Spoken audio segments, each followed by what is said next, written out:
সরকারি চাকরিতে কোটা সংস্কার দাবিতে আন্দোলনকারীদের সঙ্গে পুলিশের সংঘর্ষের পর এখনো স্বাভাবিক হয়নি যাত্রাবাড়ী শনিয়াখড়া এলাকা।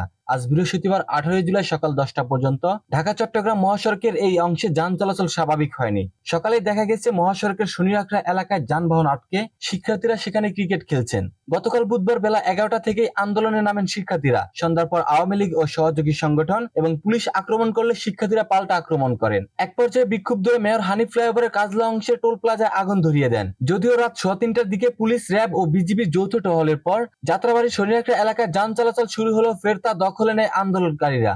বর্তমানে মহাসড়কের উভয় পাশে যান চলাচল বন্ধ আছে। গতকাল থেকে দফায় দফায় এই সংঘর্ষে 2 বছরের এক শিশুসহ অন্তত 6 জন গুলিবিদ্ধ হয়েছে ও একজন নিহত হয়েছেন। এদিকে কোটা সংস্কার আন্দোলনকারীদের কমপ্লিট শাটডাউন কর্মসূচিকে কেন্দ্র করে আইন শৃঙ্খলা পরিস্থিতি স্বাভাবিক রাখতে ঢাকা সহ সারা দেশে 229 প্লাটুন বিজিবি মোতায়েন করা হয়েছে। কোটা সংস্কার আন্দোলন নিয়ে বুধবার 17 জুলাই সন্ধ্যা 7:30টায় জাতির উদ্দেশ্যে ভাষণ দিয়েছেন প্রধানমন্ত্রী শেখ হাসিনা। জাতির উদ্দেশ্যে প্রধানমন্ত্রীর ভাষণের পরপরই বৈষম্য বিরোধী ছাত্র আন্দোলনের ফেসবুক পেজে সারা দেশে কমপ্লিট শাটডাউন কর্মসূচি ঘোষণা করা হয়।